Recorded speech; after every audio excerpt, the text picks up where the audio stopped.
I walked into that wedding alone, my family smirking like it proved I had failed at life. But when Dean Lockwood walked in, took my hand and said, "Sorry I'm late." Love? The room froze. Suddenly, I wasn't the woman to pity. I was the one they didn't see coming. This isn't a love story. It's a story about reclaiming your place in a room that never made space for you. Stay with me. Because what happened next, no one, not even I, expected. I stood at the entrance of the Rosewood Grand Ballroom, taking a shallow breath before walking in. My heels clicked sharply against the marble, every step feeling heavier than it should. The chatter inside dipped. Just slightly. As I entered, like the room itself took notice of me. Alone. No partner on my arm. No ring on my finger. Just me. Eleanor James, 34. Content in her career, but apparently still a subject of pity at family functions. The reception was in full swing. Champagne flutes clinked, a string quartet played something light and expensive in the background, and every table was an explosion of blush pink florals and candlelight. The kind of wedding that wanted to look effortless, but screamed curated. I scanned the room not because I was looking for anyone in particular, just for somewhere to hide. "Eleanor," my mother said, approaching with a familiar tight-lipped smile, arms half extended like she couldn't decide between a hug and a pat. "You made it. And you look lovely." Her eyes quickly darted to the space beside me. Empty. Then they softened. Not with warmth, but with that practiced, pitiful empathy she wore every time I attended a family gathering solo. "You didn't bring anyone," she added, trying and failing to sound casual. "No mom." "It's just me," I said, the corners of my mouth tightening into something like a smile. Behind her, my older sister Harper appeared, all effortless grace, in a sleek mauve gown that hugged her figure perfectly. Her makeup was camera-ready, and her husband Chase was already chatting up the groom near the bar. "Of course she didn't bring anyone," Harper said, not bothering to lower her voice. "She's married to her job." "Aren't you, Elle?" The words stung more for their accuracy than their tone. But I wasn't going to give her the satisfaction of a reaction. "I suppose someone has to pay their own bills," I replied evenly. Harper blinked, caught off guard. She didn't expect me to clap back. She never did. I excused myself and made my way to the seating chart. Table 12, tucked in the corner next to the fireplace. Clearly the leftovers table. I arrived to find Great Aunt Ruth, who was already dozing in her chair, and my cousin's teen son immersed in his phone. Next to them sat a man I vaguely recognized as recently divorced and already halfway through his second whiskey. Perfect. As I sat down, a sharp laugh rang out across the table. It was Aunt Beverly. You know, she said to no one and everyone I always thought Eleanor would be the first to marry. She was such a precocious little thing. Too smart for her own good, maybe someone else added. Always with her nose in a book. I clenched my jaw. I had been precocious.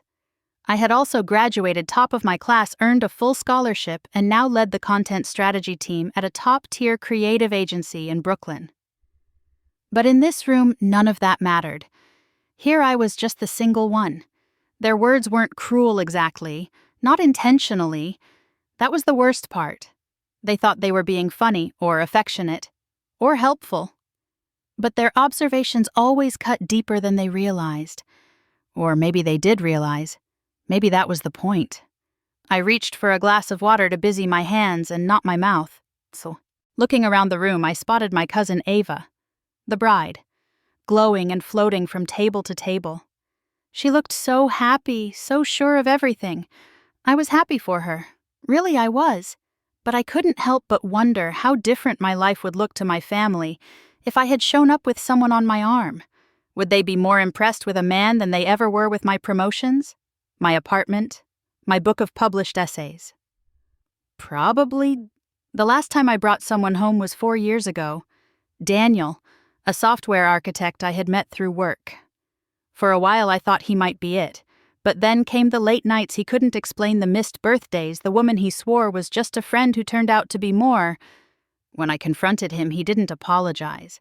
Just looked at me and said, "I didn't think you'd take it this hard." I did take it hard. Because I thought I was building something. Because I thought someone finally saw me. After him, I didn't bring anyone else home. Not because I was bitter. Because I refused to perform. I wouldn't drag some man into my family's orbit just so they could stop asking questions at holidays. I wouldn't pretend to be less ambitious, less busy, less myself just to make small talk easier. Still, days like this were hard. Days when the whispers and glances reminded me how deeply people value appearances. How loudly silence can speak when a woman walks into a room alone. A waiter passed by, offering champagne. I took a glass and lifted it to my lips, grateful for something to hold. Still no ring. Uncle Mike grinned as he passed my table on his way to the dance floor. "Maybe next time, kiddo?" "Maybe never," I replied under my breath. I stared into the golden bubbles swirling in my glass, letting them blur the edges of the room. There was nothing wrong with being alone. I liked my life. I liked who I was. But being alone in a room full of people who treated my independence like a tragic flaw, that was something else entirely. I pressed my shoulders back and inhaled. I wasn't here to prove anything. I came because Ava invited me, because I wanted to support her, because my worth didn't disappear just because I didn't arrive as a +1. I sat straighter in my chair. They could laugh. They could whisper. But I wasn't leaving. Not yet.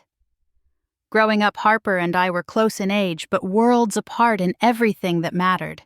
She was the golden child, the one with the perfect blonde curls and naturally warm smile that made neighbors fawn over her in grocery store aisles. I was the studious one, the quiet one, the one with ink on her fingers and dirt on her jeans from chasing butterflies instead of boys. Harper danced ballet. I built model volcanoes. Harper won the middle school talent show with a Broadway number. I came in third at the science fair and watched our parents talk about Harper's performance the entire car ride home. It was always like that. When Harper got accepted into her first choice college, there was a dinner party. When I got a scholarship to study journalism, my mom said, "Well, at least you won't have to take out loans." When Harper got engaged to Chase, Dad opened a vintage bottle of wine he'd been saving for a special occasion. When I signed the lease on my first solo apartment in Brooklyn, Mom texted, "Congrats. Be safe." It wasn't malicious, at least not outright. But over time, those moments, their weight, their repetition, added up like tiny pebbles in my shoes. Small, but always there. In school, I found my footing in academics. I liked the structure, the measurable success. A's were hard to ignore. Debate trophies had a way of demanding attention. Still, at family gatherings, no one ever asked about the article I published or the scholarship I won. Instead, they asked when I'd visit more often, if I was dating anyone, and how come someone so smart hasn't settled down yet. That's the thing no one tells you about being the reliable one. You become invisible. You're expected to be okay, to not need praise, to carry yourself without validation. So I stopped seeking it.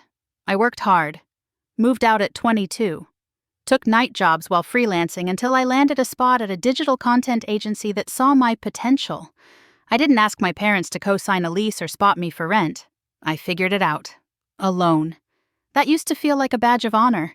Now I know it was something else too, a quiet kind of grief.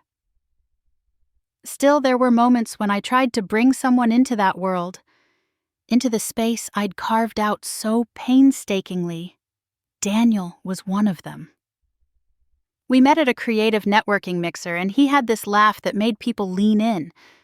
He worked in software architecture and had a way of talking about code like it was poetry. For 3 years we dated, moved in together, bought a coffee table from a vintage shop that we assembled while arguing over instructions, and then laughing when we realized we'd built it upside down. For a while I believed he saw me, the real me. Then came the missed calls, the vague explanations, the coworker, Emily, who started appearing more in conversation than I did. He swore they were just collaborating closely, that he'd never lie to me. But lies don't always come in the form of denial. Sometimes they come in silences and deflections in the weight of the truth someone won't say out loud. When I finally found the messages, text chains, and late-night exchanges that made the truth inescapable, Daniel didn't deny it. He just looked at me and said, "I didn't think you'd take it this hard," as if betrayal should land softer when you've braced for it. That night I packed a suitcase and stayed at a friend's apartment, and as I stared at the ceiling of her guest room, I asked myself, not for the first time, how I kept ending up here, building my life around people who couldn't see me. And then came the harder question: was I choosing invisibility? After Daniel, something shifted. I stopped curating myself for comfort. I stopped trying to explain my choices to my family as if they were a committee approving my life plans. I stopped apologizing for liking my solitude, for being ambitious, for not centering my world around someone else's idea of a timeline. I started dressing for myself, saying no to dinners I didn't want to attend, writing essays that felt too raw, too personal, ones that ended up resonating more than anything I'd written before. And perhaps most significantly, I stopped pretending I was almost there, just to keep others comfortable. I wasn't almost engaged, or maybe moving back to Vermont someday, or just taking a break from dating. I was exactly where I was meant to be, single in New York, building something on my own terms. It didn't make the questions go away. Harper still sent me Pinterest boards titled Wedding Ideas every time someone she knew got married.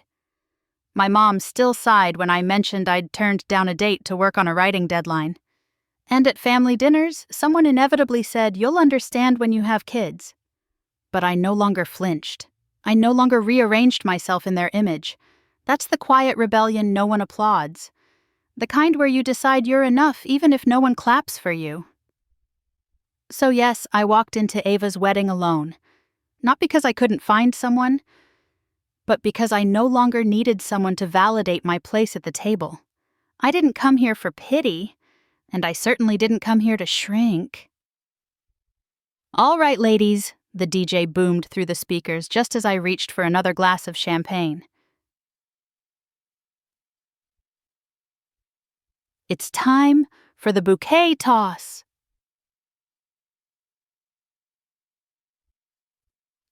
All the single women to the dance floor. A collective murmur swept the room, a few enthusiastic cheers, some groans. I turned to head in the opposite direction, but three of my aunts, like coordinated bridesmaids of social pressure, blocked my escape. "Go on, Eleanor." Aunt Vivian grinned. "Maybe it'll be your lucky day." "Don't be shy," another added, already tugging at my arm. "I'll hold your drink," offered the third, lips tight in a knowing smirk. Before I could protest, they'd corralled me toward the front, shoving me into a semicircle of younger women in pastel dresses and heels they hadn't broken in. Most of them were Ava's college friends, glowing, glossy, and half my age. I stood a little off to the side, wishing I could disappear into the floorboards. From behind me, I heard Harper whisper something to Chase. He snorted and my stomach sank. This wasn't about tradition. This was theater, a spectacle. The bride, my cousin Ava, stood on the stage with her back to us, bouquet clutched in both hands. She did a dramatic wind-up. Everyone behind me giggled and shrieked in anticipation. And then, the ballroom doors swung open with a heavy thud, and a hush fell like a sudden storm. I turned instinctively toward the sound. A man stood in the doorway, tall and composed in a charcoal suit that looked like it cost more than my monthly rent. His dark hair was just tousled enough to suggest movement, not mess. He scanned the room once, and when his eyes landed on me, he smiled. Dean Lockwood. My brain stalled. I knew that face. Everyone did. CEO of Marlowe Strategies, 39 years old.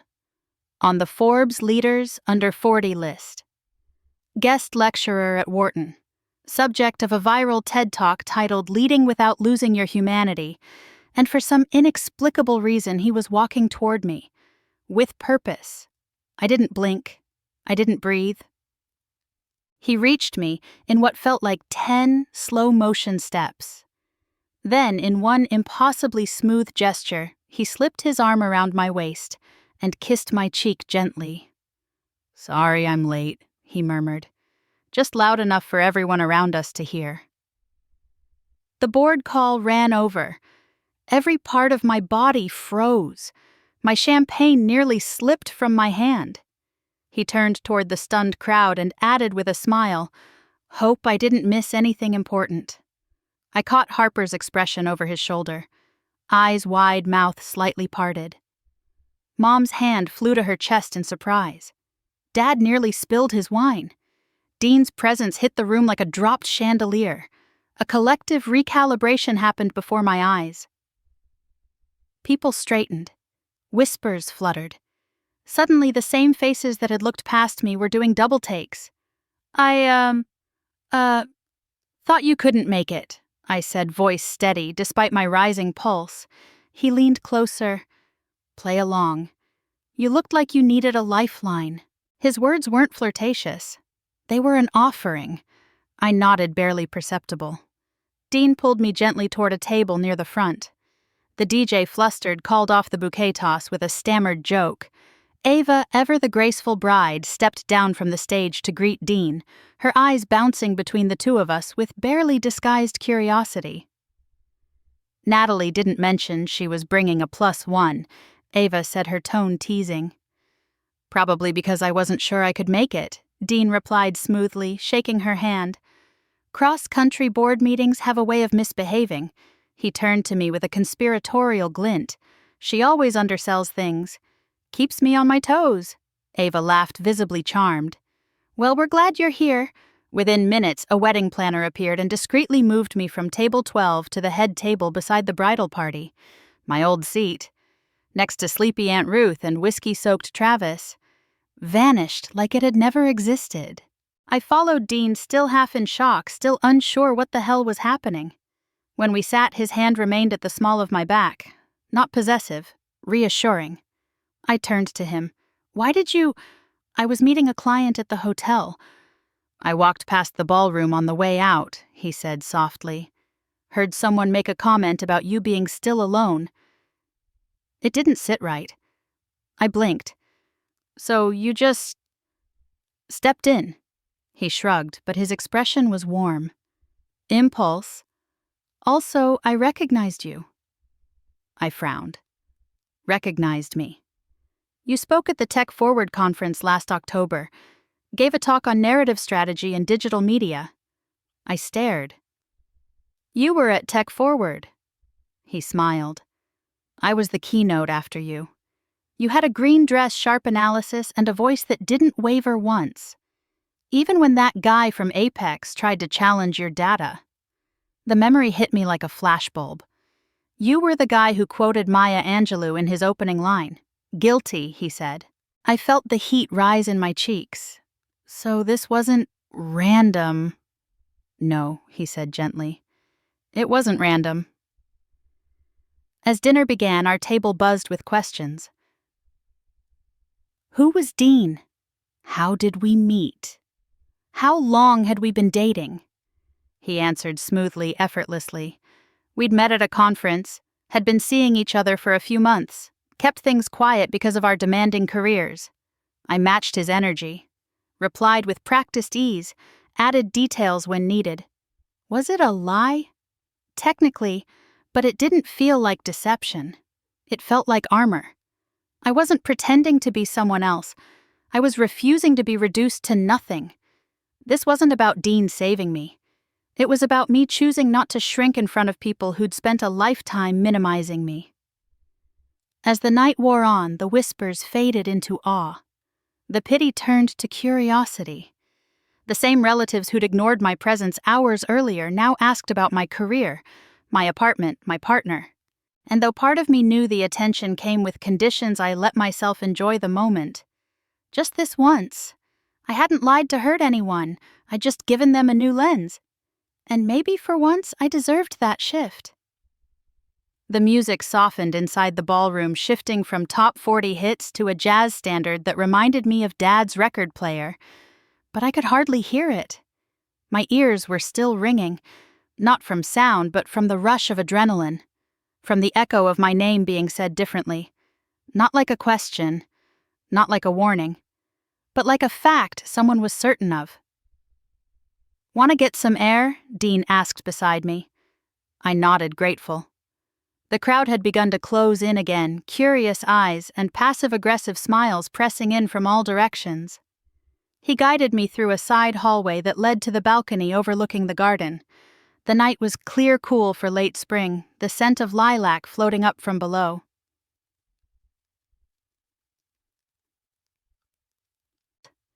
String lights traced the railings, casting a golden hue over the stone balustrade. From here, the reception looked like a dollhouse. Distant, small. I leaned against the railing, exhaling for what felt like the first time all night. "Thank you," I said quietly. For what he asked standing beside me. For whatever that was. Dean smiled. It was instinct.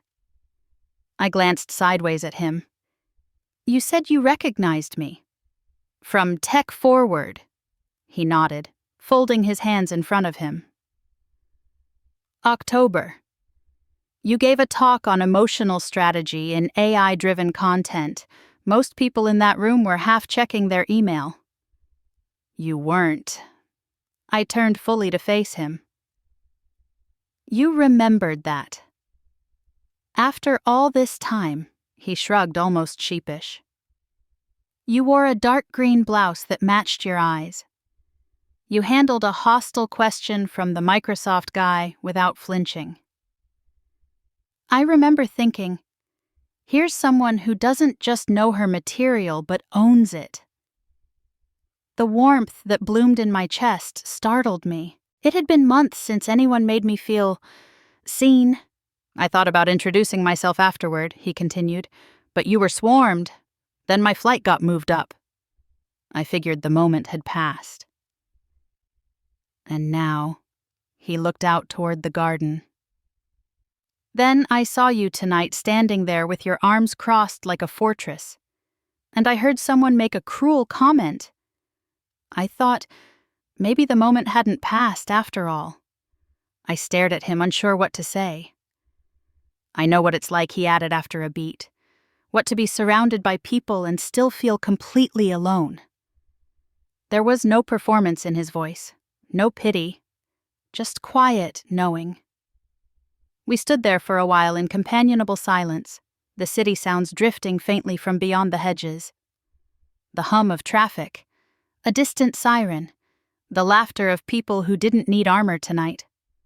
"You have that kind of family too?" I finally asked. Dean gave a soft laugh. "My younger brother thinks my success came easy. That I skipped some invisible line. We were close once. Now he thinks I turned into someone else." "And did you?" I asked before I could stop myself. His answer was slow. I turned into who I had to be. But that doesn't mean I stopped wanting to be understood. I nodded, eyes fixed on the trees. "I get that. My mom once told me I was born old," I said, trying to smile. "Because I was always the one who cleaned up the messes, who remembered birthdays, who filled in the gaps. I thought if I just achieved enough, they'd stop seeing me as a disappointment. And did they?" I shook my head. They started calling me independent, like it was a flaw they'd learned to tolerate. Dean exhaled. "Success doesn't always buy you the things that matter." "That's the cruel joke," I murmured. "We work so hard to be someone, only to find out it's not the version they wanted anyway." A breeze stirred the edge of my dress. I crossed my arms to warm myself, but before I could say anything, Dean slipped off his jacket and draped it over my shoulders without asking. It smelled faintly of cedar and something clean, like rain. "Thank you," I said again, quieter this time. "You don't need to thank me for basic kindness," he replied. I looked at him, then really looked. His expression wasn't smug or performative, just present. steady. And in that moment something shifted, not in him, but in me. This wasn't about being saved. It wasn't about putting on a show for my family. This was about being offered space to be fully myself without explanation or apology. Still, I felt the familiar armor rising. I should say this now, I began. I'm not looking for anything. I've been through something and I'm still sorting it out. I'm not expecting anything, Dean replied immediately. Tonight wasn't a plan. It was a choice. To be kind. To be real. That's rare, I said, half laughing. So are you, he said simply. I didn't know how to answer that. So I said nothing. We lingered a little longer watching the stars barely visible above the city lights. For the first time in a long time, I didn't feel like I had to perform. Not for my family, not for him, not even for myself. The night air inside the ballroom had grown thicker somehow. The laughter was louder, the clinking of glasses more jarring, and every smile felt stretched thin. I sat at the edge of the table, acutely aware of how the warmth from Dean's hand still lingered faintly on my lower back. For a moment, I had allowed myself to believe in the fantasy, to believe I was the woman whose presence could turn heads because of admiration, not pity. But fantasies never last long in rooms full of people who think they know you. Funny, Harper's voice cut through the crowd like a ribbon snapping how none of us had ever heard of Dean until today. She was standing just a few feet away now, eyes fixed on me, her expression composed but sharp. She had a full glass of champagne in hand, but her words were the sharper blade. Dean didn't flinch.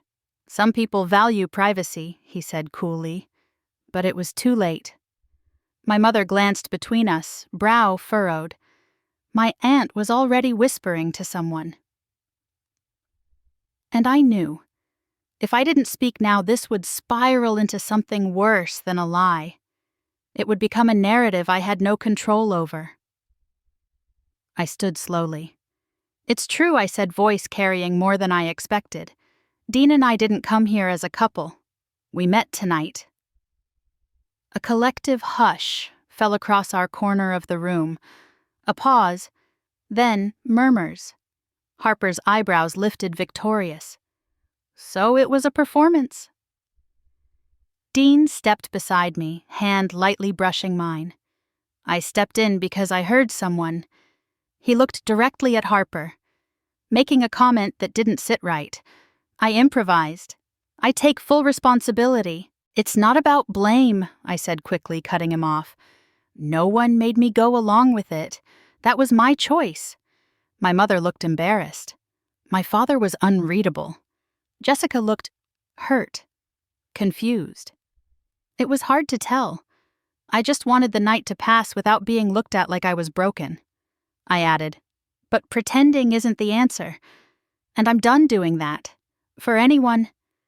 The quiet that followed wasn't accusatory. It was uncomfortable, like everyone had been caught watching something private unfold in public. Dean touched my arm gently. Eleanor, we don't have to make this a spectacle. I know, I said, turning to him. But if I walk away from this pretending it didn't happen, I'll regret it more than I already regret going along in the first place. He nodded once, slowly. There was no hurt in his eyes, only understanding. Is it that shameful? Harper said suddenly, her voice louder now. To come to a wedding alone, I met her gaze. It's not shameful, but it's exhausting to constantly have to explain your worth to people who've already made up their minds. Harper looked away. I'm not mad at you, I added quieter. You just said what most people in this family think but don't say out loud. I could see the room shifting. Some people looked down at their drinks. Others avoided my eyes altogether. I'm going to go, I said to Dean, my voice softening. Thank you for what you did. For seeing me when no one else bothered. He hesitated. Can I walk you out? I smiled faintly. I think I need to leave this part on my own. Dean didn't argue. He just nodded the corners of his mouth, turning down in something that wasn't quite disappointment, more like respect. I turned to my cousin Jessica as I passed. "Congratulations again," I said. "I truly hope it's everything you dreamed." And then I walked across the ballroom floor alone. Again. But this time I wasn't shrinking. Outside, the spring air hit my face like truth, clean, cool, and unrelenting. I didn't cry. I didn't fall apart. I just exhaled a breath I hadn't realized I'd been holding since the moment Dean walked into that room. What he did wasn't cruel. It was kind. But the problem wasn't him. It was the me I thought I had to become for a few hours to be worth looking at. It wasn't real. And I wanted real. As I waited for the car I'd called, I thought about how easy it would have been to let the night continue, to bask in borrowed admiration, to let my family believe that someone of Dean's stature had chosen me, and that this somehow meant I was finally enough. But I was done proving my worth through borrowed narratives. I wasn't a woman who needed rescuing. I was a woman who finally remembered she didn't need to apologize for walking alone. Dean had offered me a moment of dignity, but stepping away from the illusion, that was me reclaiming it. When the car arrived, I opened the door and slid into the back seat. Whereto the driver asked. "Home," I said simply, because tonight that was exactly where I was heading, not just geographically but emotionally. And for the first time in years, I was the one choosing the direction. I found Harper alone on the patio behind the ballroom, standing stiffly beside a tall outdoor heater that cast long shadows over the stone tiles.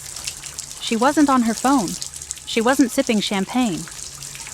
She was just standing there, still, like someone who had forgotten how to move without being watched. She heard my footsteps and turned, startled. Her expression quickly reset into something more polished. Half smile, arched brow, subtle wariness. "Well," she said, arms crossed. That was quite the performance.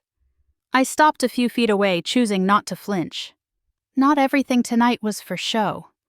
Harper tilted her head. "Oh, so the billionaire boyfriend swooping in right as you're pushed into bouquet toss hell wasn't staged. It wasn't planned. But it wasn't fake." I said, my voice steady. "Dean and I talked. We connected, maybe more genuinely than I have with anyone in years." She looked away, jaw tight. "Convenient." I let the silence settle, let her words hang there. "Harper," I finally said, "I'm not here to defend myself. I don't want to keep pretending we don't know what this is." She blinked, caught off guard. "What do you mean, this rivalry? This thing between us?" "It's always been there, hasn't it?" Her eyes narrowed slightly, but not in anger, more like hesitation. I stepped closer, softer now. "Ever since we were kids. You got the approval, the spotlight. I got the silence. And maybe we both thought that meant one of us was winning." Harper swallowed, her voice lower now. "You think I won?" I shrugged. "Did you?" She let out a breath, a short, almost laugh, but there was no humor in it. "No," she said, "I didn't win. I followed the script. I did everything right. And somewhere along the way I lost track of who I was supposed to be." I didn't respond, I just waited. She stared out at the dark lawn arms, still folded, voice brittle. "Mom and Dad pushed me into a mold I didn't even realize I was in. Marry someone successful. Be poised. Don't cause trouble." And I did it. I married Chase. I learned how to host dinner parties and pick neutral-colored curtains and keep my opinions tucked into corners. "Is that what you wanted?" I asked gently. "I don't know," she whispered. "Sometimes I think I did. Other times I wake up and wonder how I ended up in a life that feels like it's happening to someone else." A gust of wind passed between us, the kind of chill that wasn't entirely about temperature. "I used to think you had it all," I admitted. "The looks, the charm, the easy affection. I thought I was the side character in your story. I used to think you were free," Harper said. "You left. You built something on your own. You didn't need to be chosen by anyone." We stood in that strange stillness.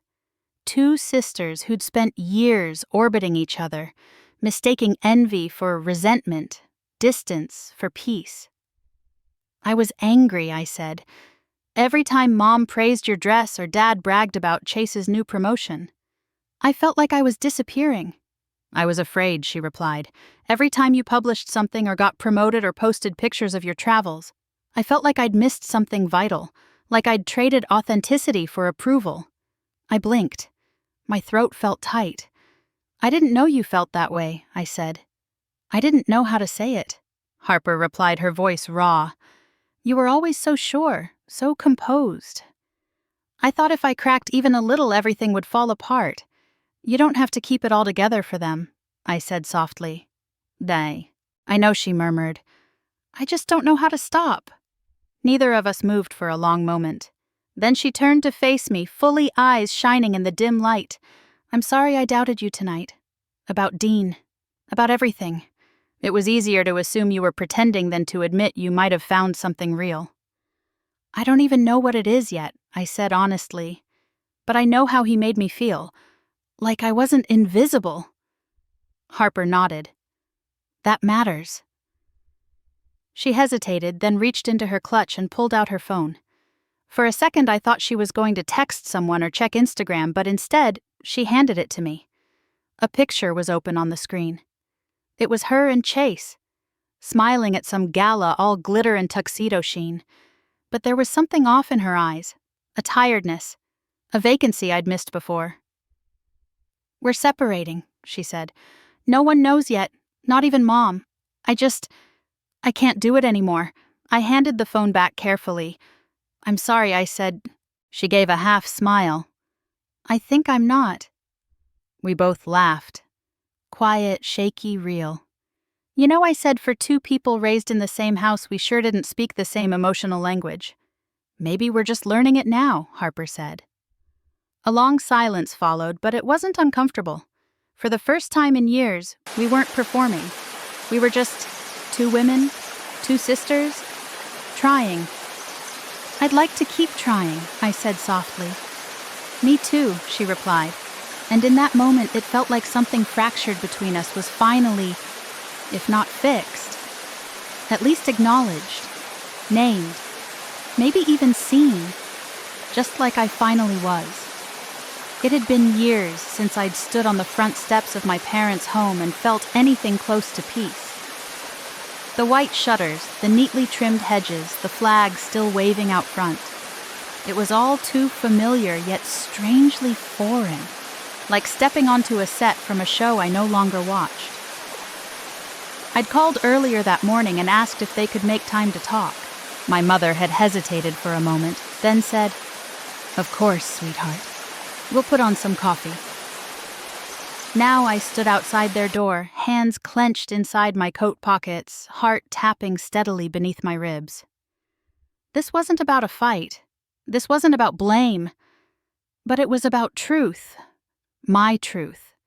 Spoken, not swallowed.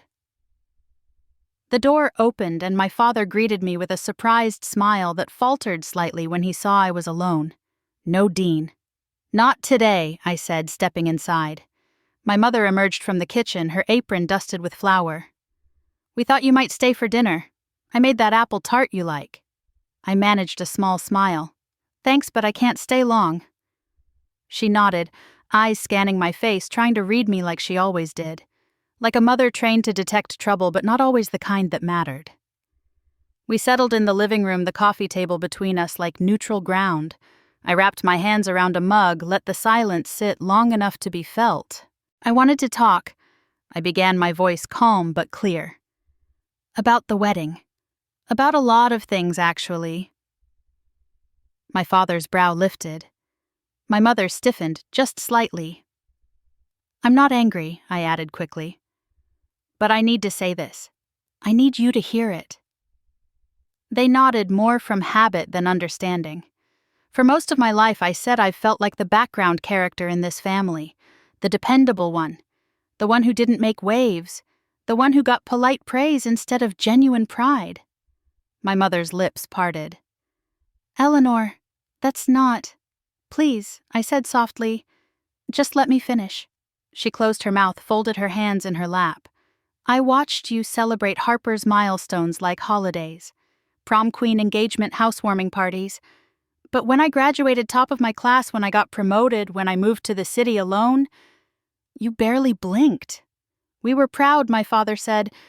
We just didn't always know how to say it. I know, I replied. And I'm not here to demand overdue praise. I'm here because the way you've treated me has shaped how I see myself. For years, I measured my worth through your eyes. And it never felt like enough.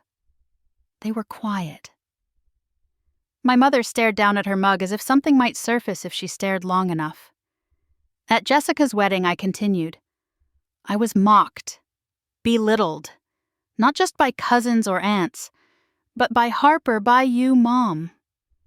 It wasn't cruel. It was casual. That's what made it hurt more. I didn't mean to hurt you, my mother said quietly. I know, I said, but it still did. The room felt still, not heavy, just fragile. I've spent so much of my life trying to be what you wanted, I said, to prove I mattered. But I've realized I don't want to perform for your approval anymore. I want to be seen, as I am, not as the version of a daughter you imagined.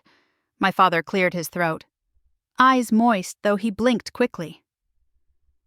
We thought we were being fair, he said. You always seemed strong. I am strong, I said, but not invincible. My mother looked up then. Her eyes were glassy. I never knew you felt invisible. That's the thing, I said gently. You never asked. Silence again, but this time it didn't feel like avoidance. It felt like reflection. We didn't realize, she said finally, voice barely above a whisper. You always seemed so capable, like you didn't need anything from us. I needed what every child needs, I said, to feel valued, not just tolerated, not just respected, but loved loudly, equally. She reached for a tissue on the table, dabbing her eyes. My father looked out the window, his jaw tight. We pushed Harper hard in one direction, he murmured. And we assumed you'd find your own, but maybe we left you to walk too far, too alone. I nodded. I'm not here to rewrite the past, but I do want something different moving forward. What my mother asked. Presence, I said. Not just when it's convenient. Not just when it fits the family mold. I want you to see who I actually am. Ask about my work, my life, not whether I'm dating someone or when I'll settle down. Just see me. My father gave a single nod. We can do that. My mother reached across the table, her fingers brushing mine. I'm sorry we made you feel small. That was never the intention. I know, I said, but now it needs to be a choice. To pay attention. To listen. To unlearn. There were no grand gestures, no sudden hugs or proclamations of change. Just a moment, quiet and real, a promise not made in words but in the softening of their faces. The pause before each response. A beginning. When I left an hour later, my mother walked me to the door. Let us know when you're free for dinner, she said. I will, I replied. And next time I'll bring dessert. She smiled, a real one. Make it that tart you used to bake in college, the one with ginger and figs. You remembered? She nodded. I remember more than you think. I just need to get better at showing it. As I walked down the porch steps into the fading afternoon light, I felt lighter. Not because everything was fixed, but because I'd finally stopped waiting to be invited into the conversation. I'd stepped in and spoken. And they'd stayed to listen. It had been 4 days since the wedding, and I still hadn't answered Dean's text. I'd read it a dozen times, Eleanor. I know how it ended wasn't ideal, but what I felt that night, beneath all the improvisation, was real. If you're open to it, I'd like to see you again. Just us. No story, no roles, just something honest. For a while I wasn't sure what to do. Not because I didn't feel anything. I did. But I'd spent so much of my life performing in one way or another, for approval, for acceptance, for peace, that I didn't trust my instincts anymore. But the truth is, I hadn't felt invisible that night because Dean pretended to be mine. So I'd felt seen because for once someone listened with no expectations. He looked at me without comparing me to Harper, without asking about my relationship status or when I planned to settle down. He just saw me. And that was real. So I called him. The conversation was awkward for a second, like brushing dust off something fragile, but it shifted quickly. He was patient.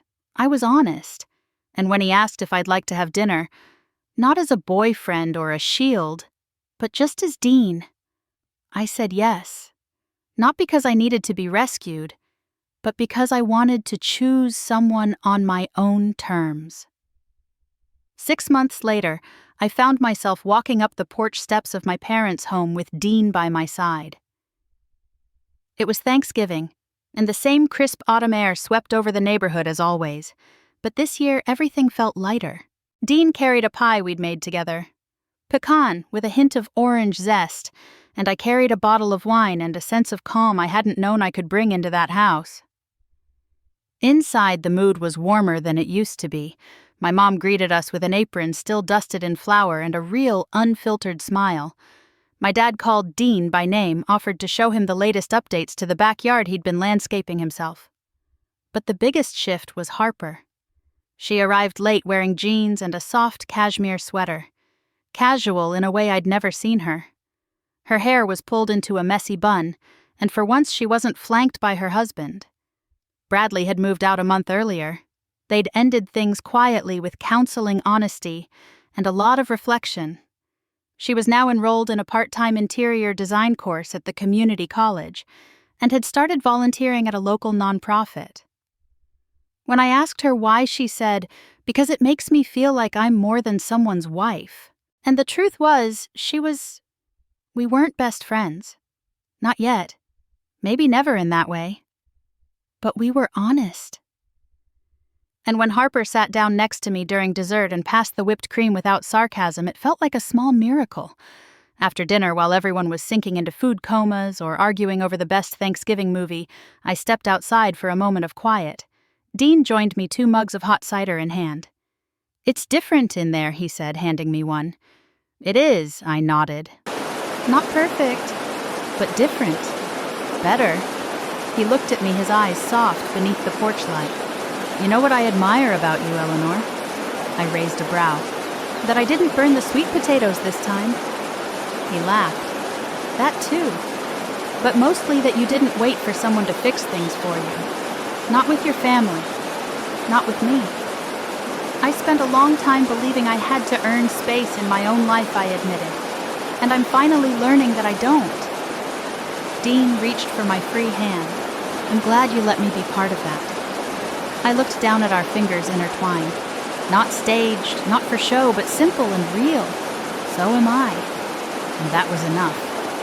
We didn't need grand gestures or declarations. We had something better. Mutual choice. Respect. A quiet sort of knowing. In the months that followed, I didn't become a different person. But I did become more myself. I pitched a campaign idea at work that got picked up by a national brand. I took a solo weekend trip to Maine just because I wanted to watch the waves crash against the shore. I started a journal. I called Olivia more. I told Harper when her comments stung and when they helped. And I thanked my parents when they asked thoughtful questions and didn't flinch at my silence. I didn't wait to be invited into rooms anymore. I walked in when I had something to say. Looking back, that wedding wasn't a turning point because Dean showed up. It was a turning point because I stopped waiting for someone else to decide I was worth defending. Dean didn't rescue me.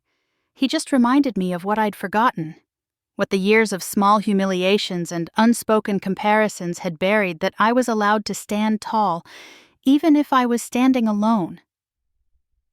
And maybe, just maybe, I never really was. Have you ever walked into a room and felt like you didn't belong? Like your worth had already been decided for you? Have you ever chosen to walk away from a role that wasn't really yours just to finally feel like yourself again? If Eleanor's journey resonated with you, even just a little, I'd love to hear your story. Have you ever had to stand alone to reclaim your voice? Drop a comment below and let's open up this space for real conversations.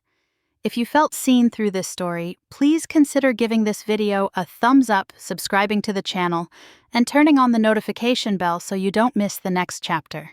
Every week we share stories that speak to the quiet strength so many women carry, and the moments they finally get to rise.